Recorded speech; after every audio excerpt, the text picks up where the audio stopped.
This is a session on generative AI in education. Have your say. My name's Tim Davies. I'm the Director of Research and Practice at Connected by Data, and I'm going to lead us through the first sort of 10 minutes of this, and then come to a fantastic panel of contributors who are thinking about future paths for student voice in shaping AI in education, and then we've time for some discussion. So I will launch pretty much straight in telling you a bit about the project that gave rise to some of this work.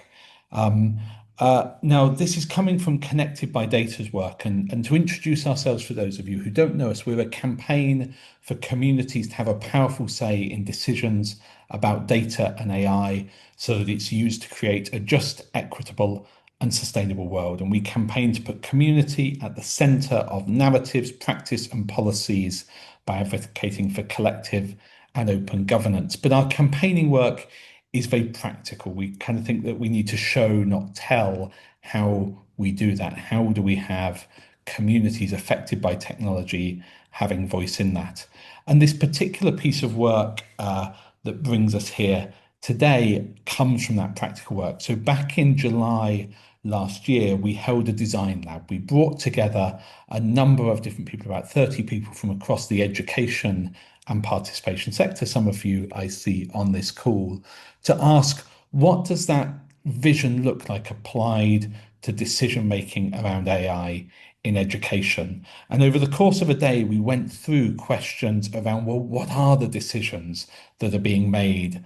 Who's making those decisions? What level are they being made at? Who's affected? And how can we make sure that everyone in the school environment is part of shaping technology, data, and AI decisions? And we looked at what it would take for that to be a deliberative process, one that's not just opinion polling and saying, what's your gut reaction, but that's based on recruiting participants, having informed engagement, having chances to deliberate, to think critically and collectively about the technology choices, to have decision making and to review that. And we asked the question, well, what would it look like to have a toolbox of resources that could support this to happen at the school, college, or trust level? And with much of the work we've done of these design labs, we've done that as a kind of theoretical exercise and kind of encourage people to go away and build on it. But we had a fantastic opportunity in this work to put some of this into practice sooner rather than later with the Department for Education. So back in August, we kind of wrote up that design lab and the potential for a toolkit-based approach. In September, DFE put out a call for proposals saying we want to do something like this in the run-up to our Generative AI in Education Global Summit that was taking place in January 2026. So tight timeline to work out how do we have within a very tight budget, an engagement process that can reach many students to input into what the DFE are doing on generative AI in education. We explored in that work how we can have a very targeted approach to reach out to the most affected communities. That's something we really think is important in engagement, of identifying who's affected and reaching them. The timeline and resources meant we went with a more open invite approach for this project. But over October last year, we designed a toolkit through weekly iterations, working with the Department for Education team to identify the priority issues that need discussing with students. We invited a broad group of peer reviewers to look at the content that we put together, and we put together a set of feedback tools so that students can discuss AI in education and feedback. And then in November and December last year, a set of distributed dialogues took place. We had over 100 settings register and a number, 20 or so, actively used the toolkit. We ran briefing webinars. We, over that period, were updating the toolkit based on feedback we had. And by late December and early January, we had an analysis of what students were telling us about their messages on Gen AI in education. We were able to work with a group of students whose voices you'll hear at the moment from Emma Darcy's school at Denby in Luton to produce a video based on the findings from that analysis that was presented in January. So that's the kind of long picture, but I want to show you again, show not tell, what that actually looked like. So we created a toolkit to allow schools to have meaningful conversations feeding into national policy, but also local decisions about how the rise of Gen AI can be debated, deliberated on, and have decisions made by students. We had slides and a guide, we had worksheets, and then feedback activities. So the session plan was to say, here's how, whether you've got 60 minutes or 2 hours, here's how within that tight time you can have a meaningful discussion with students on this topic. Really importantly, though, we had facilitation guidance there of saying, if you're opening up the box of generative AI, if you're talking about this topic, you do need to create a safe environment. Students have lived experience of AI tools potentially involved in personal, social, emotional issues. In a 60-minute lesson, you've got to really be clear about what you can and can't deal with and know where you go with concerns that might be raised by the conversations that are opening up. And so we provided some clear guidance on how to have a safe environment for this kind of topic, how to have a parking lot to identify issues that were out of scope, but also said to teachers, here's how you can tailor the slides and the resources and the activities to fit your students because you know them best. And then within that, the resources we provided really had two key elements. The first was understanding and grounding the conversation in real tools. What are the tools that might be used in schools that use generative AI for learning, whether that's personalized learning tools, translation tools, lesson planning, media creation, tools to create school rules. For each of those, we looked at what was out there in the marketplace, what was already existing, but very much tried to write these. You'll see these small cards maybe on screen that were in the form of what if this was used. So we're not trying to state these are tools that must be used or are certainly used, but to get people to think creatively whether this is in their school experience or not. What about these kinds of tools? What do we feel about them as students? So the workshop involved looking at those tools, having discussions around them, reflecting on top tools and tools students felt more concerned about. And then we had a series of issue worksheets presenting pros and cons on different topics from bias, cognitive offloading, personalization. And these themes came directly from those that the DfE have been grappling with in their work on creating guidance on AI in education.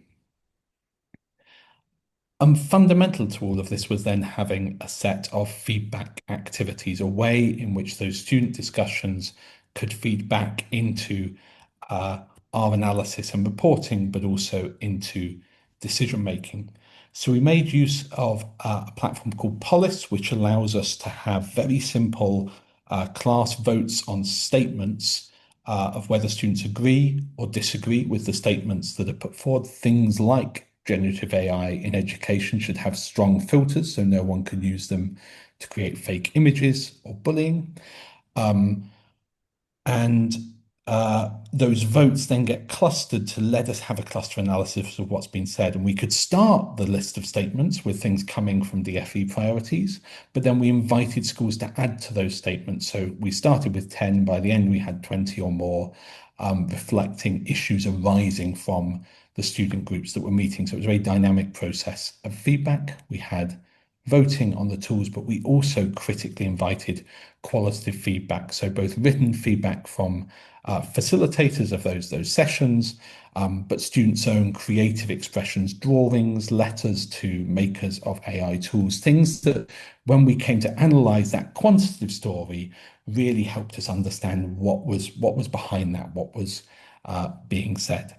And so in the analysis, we then produced a set of clusters of those votes. We did a qualitative coding of the hundreds of pieces of qualitative feedback we had.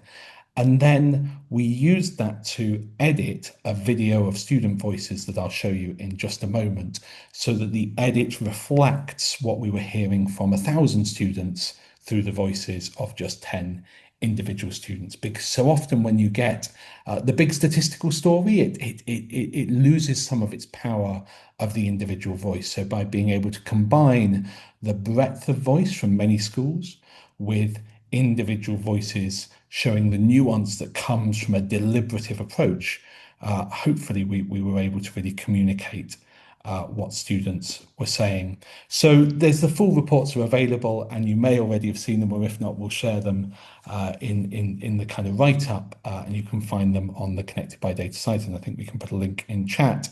But we found, I'll just give you a couple of those key findings. So firstly, we saw there were some really distinct clusters of class groups or groups that ran through the process. The largest group were AI skeptics, students who were feeling that AI use should not be compulsory and there should be restrictions on data sharing through AI and on where AI is used. The second cluster we found were what we called the trusting users, who felt that AI should be accurate and AI tools should be tailored for educational use. When they are, they can be a useful part of learning. And this group kind of believed that that was already the case, that AI was accurate. And if these tools were in schools, surely they've already been checked that they're safe for us to use.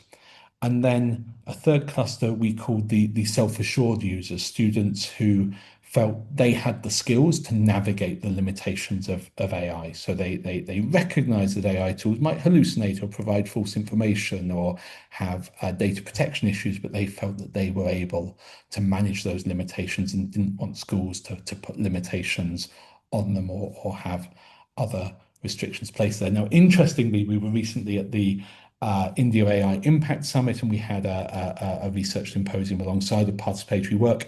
A group of researchers from India did a related analysis, and their clusters were very similar to some of these that they'd found reflected in students in India who'd also had informed conversations around AI in education. And this is quite different, I think, from what comes out some of the polling kind of work and survey work, the difference it makes when you give people time for deliberative conversation. Then we also looked at just the nuance of student views, how they had nuanced critical views saying there are places where AI can really be used to make lessons more engaging, provide personalized pathways, support self-directed learning, but came out loud and clear in the qualitative work was if this gets in the way of the existing student-teacher relationship, then we're not so positive about it. The emphasis on that relationship and on the respect and the kind of interaction was absolutely key to students' sense of why we're in education and where tools should and shouldn't be used. And they really wanted to see preparation, though, for a world where AI is ubiquitous. And we had lots of suggestions emerging from students when we asked some of them to put together these qualitative letters to AI makers. We had suggestions around schools mode, around tightly defined scope of where AI should be used, on tools that give step-by-step guidance, not simple answers, tools that express uncertainty, and maybe time limits or quotas on use. And those sort of ideas, I think, are really nicely reflected in what came out from the DFE, which I'll mention in a moment. But that's enough of me talking at this point. I want you to hear directly from some of those student voices, the students at Denby High School in particular, who we went and interviewed and then edited, as I said, based on the national sample. So I'll have about 4 minutes of just hearing them, and hopefully the audio for this will work well. So here we go.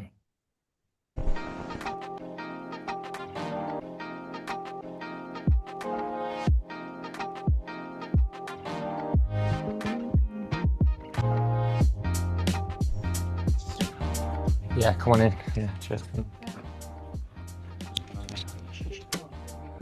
On the spot. What words would you use to describe AI? Futuristic, Questionable. unpredictable, efficient, risky, helpful, inevitable. double-edged sword. I think personalised learning tool would be extremely helpful. Giving everyone personalised work would be not only helpful to the teacher, but also helpful to the student as well. Generating class quizzes. If you wanted a quick summary, a quick quiz, to like end the class time, I think it would be very beneficial. One of my preferred learning tools was using AI to help your research. If I walk into a lesson and I see a lesson is just fully based on AI from a teacher, I feel like all the work that a teacher has gone through to get to the stage of teaching students like me, I think is just disrespectful to me and to them. Tool that I was less positive about is marking your work, because one of my teachers made an exception because she understood what I was trying to say. AI won't make that sort of exception, so it can give you more or less than you actually deserve. We should definitely wait till AI is safe, because this is real people we're dealing with, actual children. Environmental impacts of the use of AI, it uses a lot more energy. I don't think that I should give my personal data and my personal information to something that is not even real. If you like make a bond with AI, then that can be a little bit dangerous, because you most likely treat it like a friend and give some information. I don't think it should be something that you should force on other people, because at the end of the day, AI is something, it's an assistant, it's not something you should over-rely on. I think the world's constantly moving forward in the direction of AI, so learning and education of how to utilize AI in a positive way, not in a way that makes you make shortcuts, is really important. AI bias. If you said your culture is of an ethnic minority, then AI might give biased information and may not support you much because you're of an ethnic minority.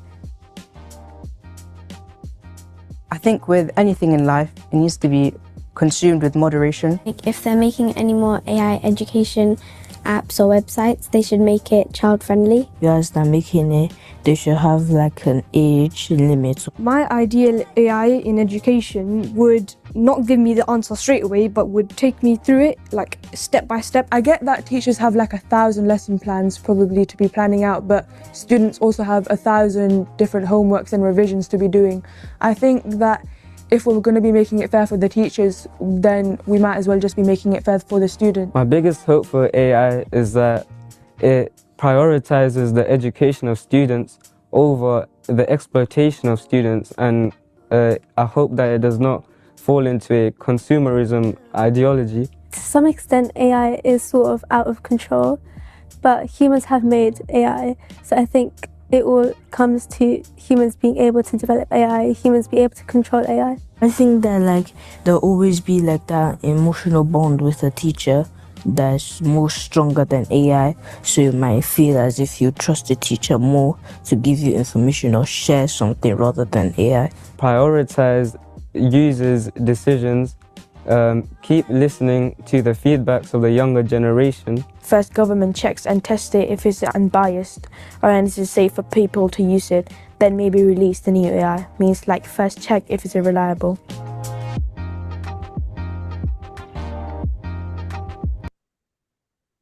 So hopefully they've said it far better than I can on the messages that came out of this work. But the thing that was really great to see in this particular project was those messages landed. Those messages had a very timely impact, because as we were writing the report and sharing early edits of the video as well, the DFE team preparing for that Generative AI in Education Summit were finalizing new product safety expectations and guidelines for AI tools in school. And that new guidance includes 4 new sections on cognitive development, emotional and social development, mental health, and manipulation. And if you read that, if you read that after watching the video, I think you'll see some direct kind of read across from some of the messages students were giving to what that guidance then says AI in education tools should be doing.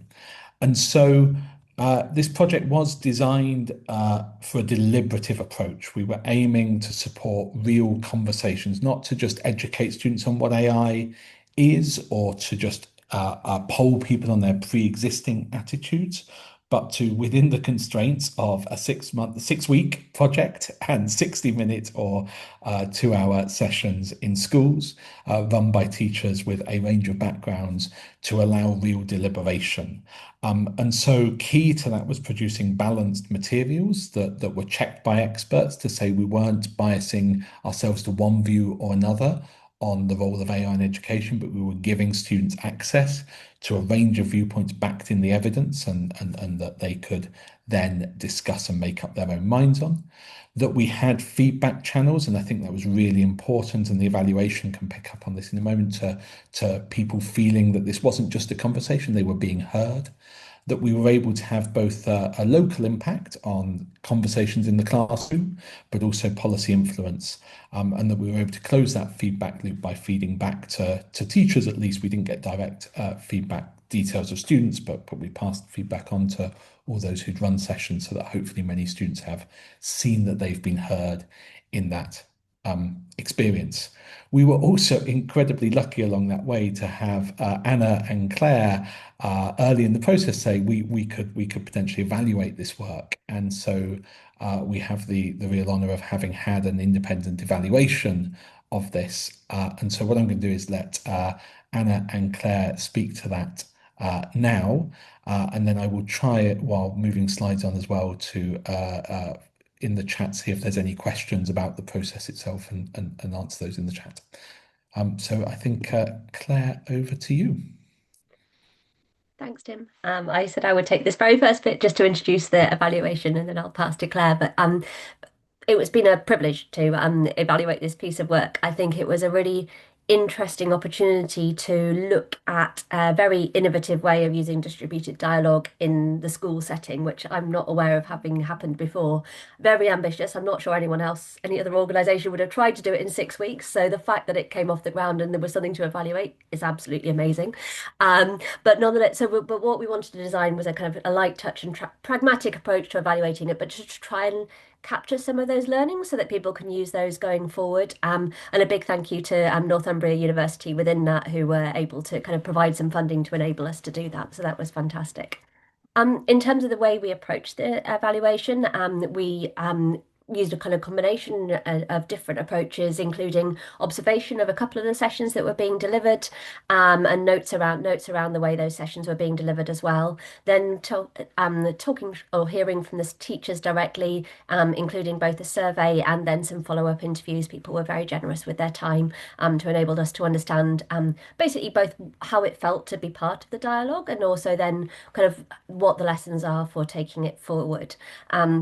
We also started to undertake an analysis of the management information and also the kind of the raw data that was coming into connected by data. And I think we've kind of started looking at that for the evaluation of the process. But I think going forward, we're also looking forward to doing a second piece of work, which will look more about the kind of the quality of data that comes out for this kind of distributed dialogue and what we can take forward as learnings in that sense. So more to do, but first work. But let's take you through the findings that we've got already. So over to Claire to take you through those. So there were two objectives that we formulated at the beginning of the project, and the first of those was obviously thinking about how the project had been designed to feed up students' voices to the Generative AI Summit and to evaluate specifically whether the educators thought the workshop was an effective tool for schools to use, both to explore students' views, but to support students to form their own opinions on the use of AI in education. And the evidence that we gathered demonstrated that this objective was certainly met, that the workshop was an effective tool for schools to use, and it very much supported the students in forming their own opinions. So the teachers told us that they thought these materials were very valuable. It wasn't something that they'd previously been able to access. They thought they were a useful resource. It helps them to support their students to think through a range of different ideas about AI. And some of the teachers we spoke to said they were very surprised about some of the findings. They thought they knew their students, but there were new things coming out, even when they were already engaged in dialogue with them. The fact that the project was allowing responses to feed up to Department for Education policymakers was an additional incentive for some of the students, for some of the teachers to be involved. And we think it also helped get the message out about the resource.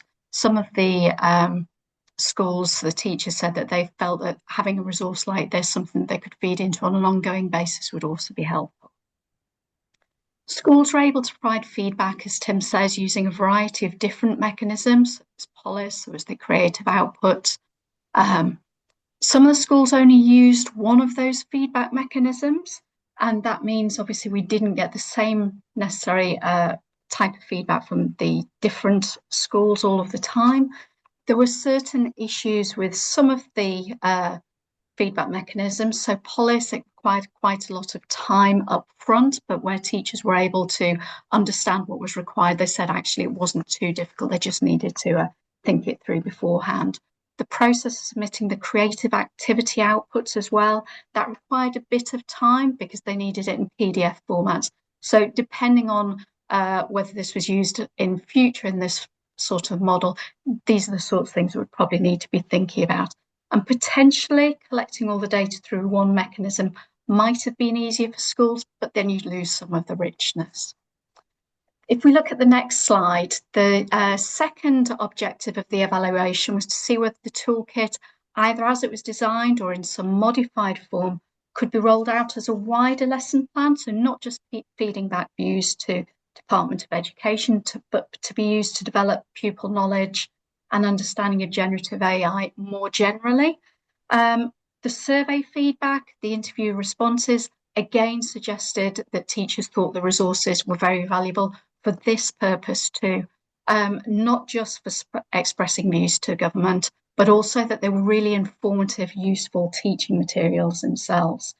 When we spoke to the teachers in the interviews, some were already planning to repeat some of the exercises, some had already reused some of the materials as well. They talked about, for example, the fact that they might find it in future interesting to compare their own pupils' answers against the wider feedback that had been provided so that students could understand where they were pitched and what differences there might be. There were some suggestions for how the materials could be perhaps refined. So the main one was some simplification of materials. So in some instances, they could be a little bit wordy for some students. But teachers suggested that they did generally meet the needs of students across a real diverse range of settings. And that they thought that they were incredibly valuable going forward and something that they would be useful and that they were recommending to others as well. Thank you. Thank you, Claire and Anna. And I think one of the things today is we don't currently have any set plans for what we do with these resources next, but we put this session in to really think about that, but also wanted to think about the wider range of ways in which students can be supported to engage with conversations around AI in education. And so please do put questions in chat about the Generative AI in Education Have Your Say project. But what I wanted to do now is come to three speakers who can share with us some other methods and approaches for supporting student voice on AI, before we then go to a bit of a discussion about what's our collective vision for ways forward. So I'm really pleased to be able to invite Shane to speak to us next about the I'm a Scientist project. Shane and I have interacted on participatory stuff for multiple decades, and so it was lovely to kind of reconnect with this piece of work. So Shane, over to you. Thanks very much. So my name's Shane McCracken. Sounds like a sort of a meeting. I've been running online schools engagement projects since 2003. Every day we're still learning something new. Last September 2024, we've been running programs like I'm a Scientist, I'm an Engineer, I'm a Mathematician. In September 2024, we launched I'm a Computer Scientist with support from the National Centre for Computing Education. So I'm a computer scientist. Like the rest of our projects, are online student-led STEM engagements. At the core of the project is a 30-minute text-based chat between a whole class and up to 6 scientists. And as you can see on the right, there's an example from 2 days ago where Noel Baker Academy were involved in an AI chat with some scientists. And that's just one example of a conversation that started. The students are anonymous, enabling them to ask what's important to them without fear of asking a silly question or a question that their teacher may not want them to ask, but just what is important to them. The scientists will have put up profiles so that students can read a little bit about them, understand who they are, and can therefore also, after the session, the chat session, ask some follow-up questions.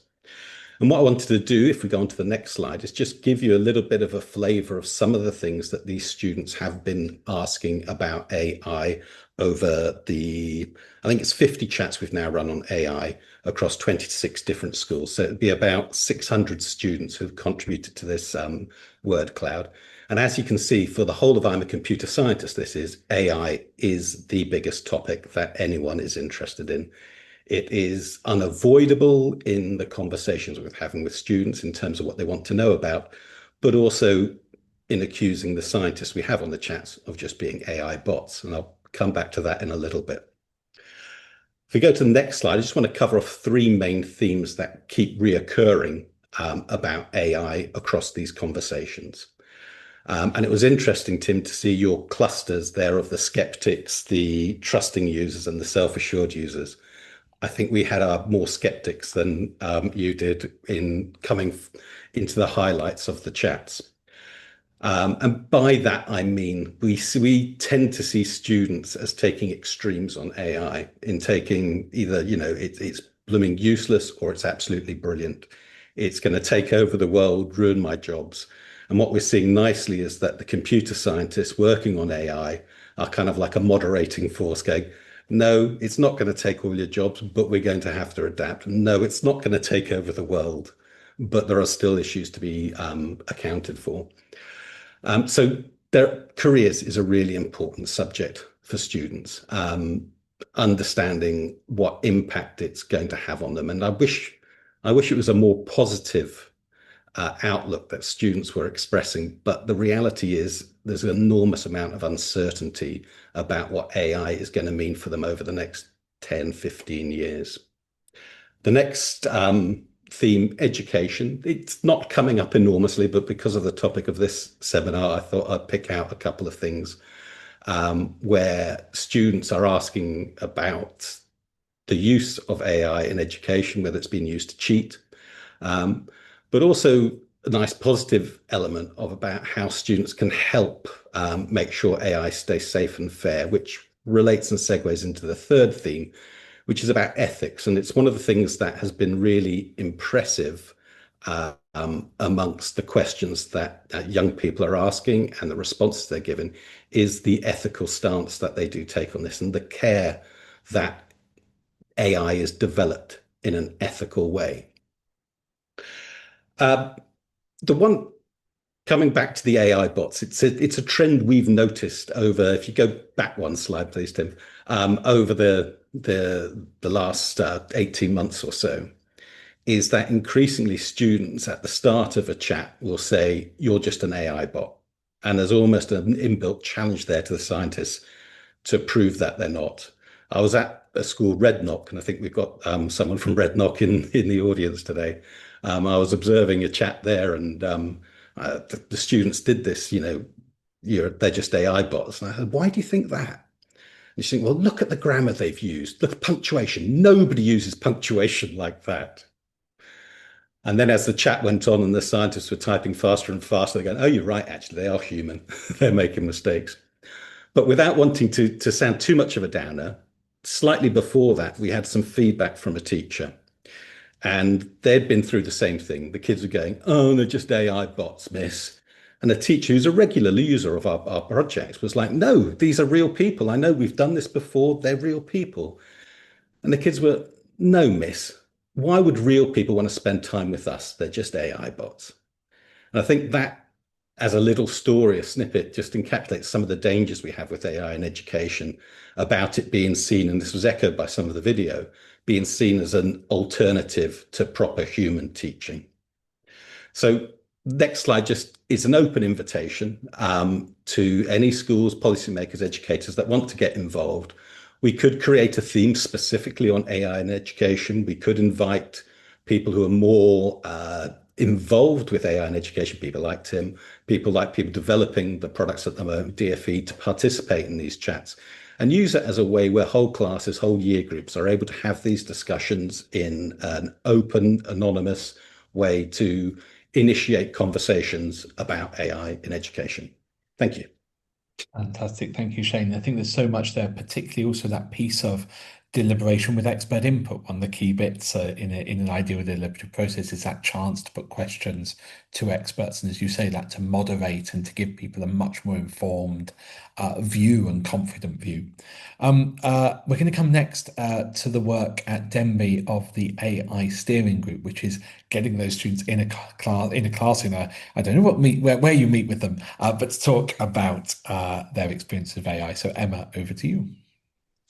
Thank you, Tim. So my name's Emma Darcy. I'm Director of Technology for Learning at Denby High School. Been here for about 13 years, and I'm very proud it was actually my students that you saw in that film. And one of the things that I wanted to stress as well is the fact that when they were filmed for that, they didn't have a chance to rehearse. They didn't practice what they were going to say. They were given any kind of script. So I was just as nervous as everybody else when they started talking as to what they were actually going to say. But the reason why we wanted to be involved in that project is we have something at Denby that's really important to us, which is we refer to as digital character.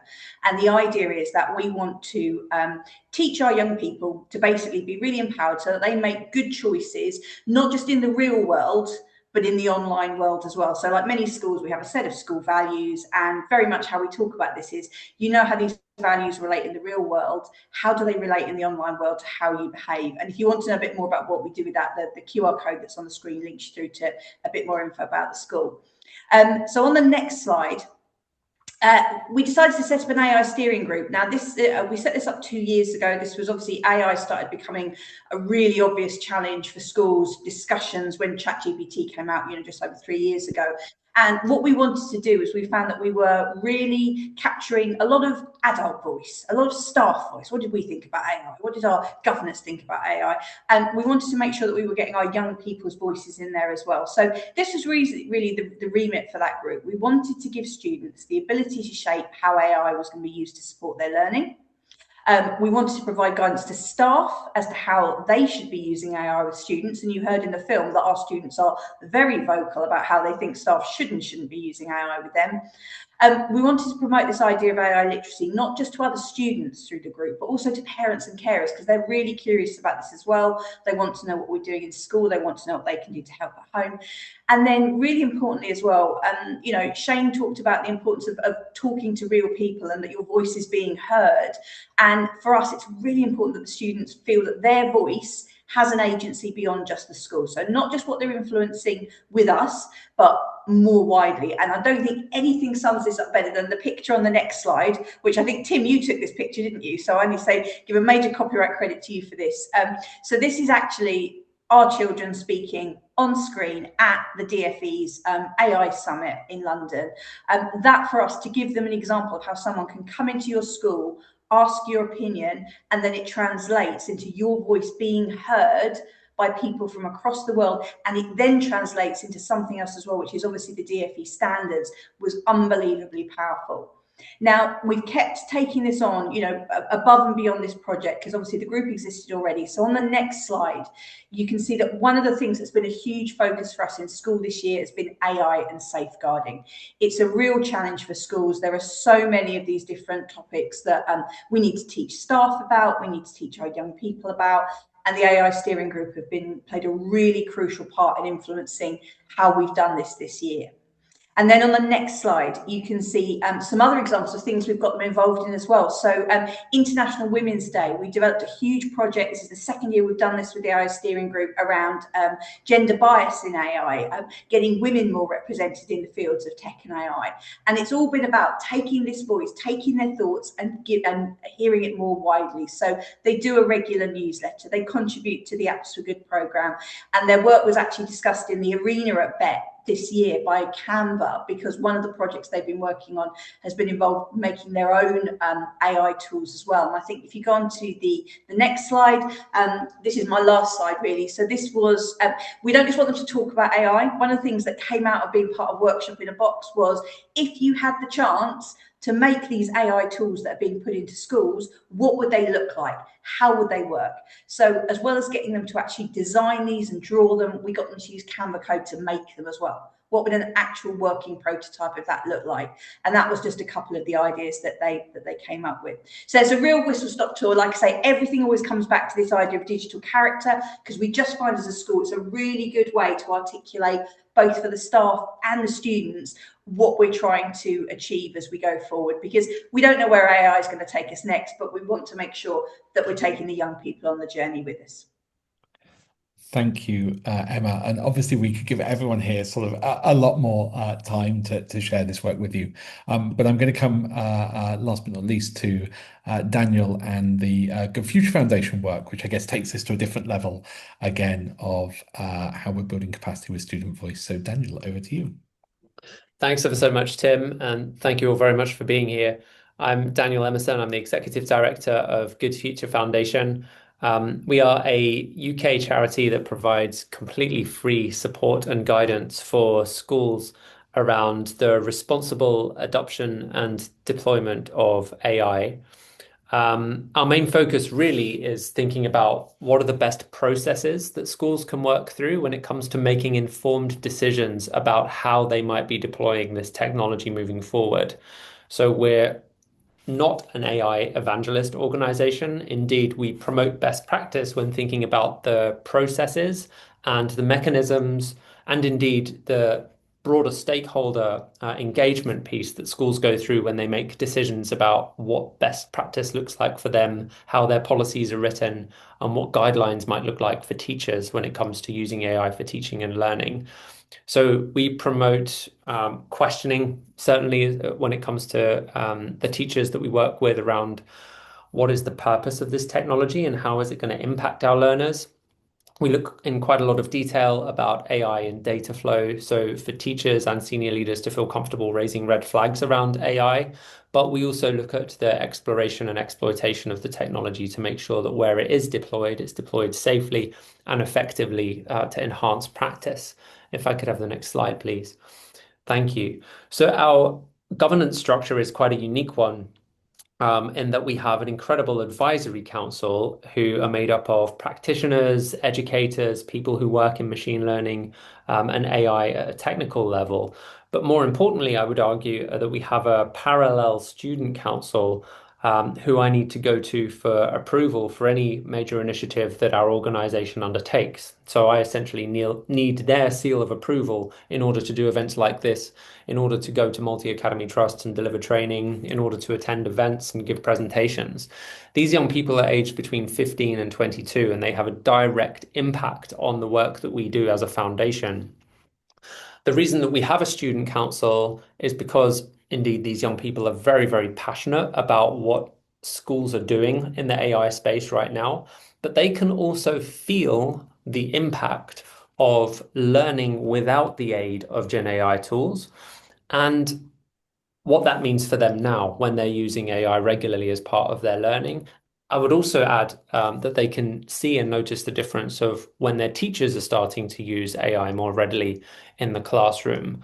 So our student council talk about the erosion of the zone of proximal development through their own use, which means they self-regulate the AI that they're using because they can no longer feel the friction that they once felt, the messiness of the learning process when they start to use AI tools frequently. And so they promote through a number of free online workshops and initiatives what a student council can represent, what responsible AI adoption can look like in a school setting, and they address subject areas such as this. So if AI is already part of day-to-day workflow, how can we use this more effectively?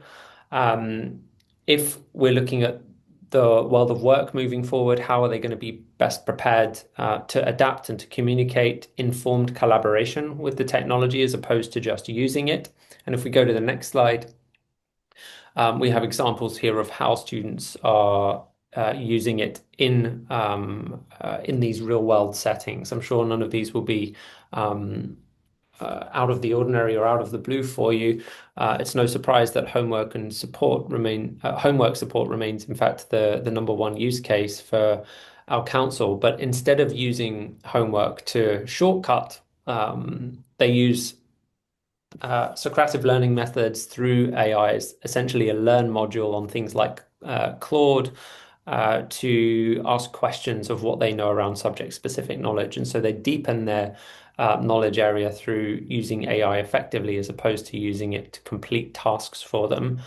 Of course, there's a great deal that they talk about when it comes to personalization, not only in terms of content, such as images and video and text, but also increasingly through gamification and how they can change what engagement with subject content might look like. In terms of then what students wish their teachers understood, we did a big piece of research back in January 2024 with 50 schools around the world on the social and emotional impact of AI in schools. And these are some of the emerging themes. I'll go into a bit more detail in just a moment. But the key here was that when it comes to academic integrity, they want to be able to use these tools effectively to improve their learning. So blanket bans, which we're seeing less of as an organization, isn't necessarily helping them in that space. Encouraging transparency of teacher use and having teachers being honest and open about how they've used AI is a big factor when it comes to creating or avoiding stigma around AI use. And also policies, when written without student involvement, is seen very much as a missed opportunity. Final slide, please. Thank you. So for us, when we're thinking about the importance of including students, as an organization, I can say they bring immense value to the work that we're doing, the content that we're developing and providing to schools. So much of what we deliver in this space comes through the lived experiences of our students. So we remain eternally grateful to them for their contributions. Our students are also training other school councils with an AI remit across the UK. We're currently working with 3,000 schools in different capacities, and that student voice is a huge part of that. Involving them builds trust in systems and also in policy writing. Ultimately, when students are involved and have ownership over what best practice looks like in a school setting, they feel more inclined to work effectively with Gen AI. So I've included QR codes to a podcast that they recorded a while back that gives you a little more depth and insight. Our students are from all around the world. They bring multiple perspectives, and I'm sure they'd be very grateful if you gave them a listen.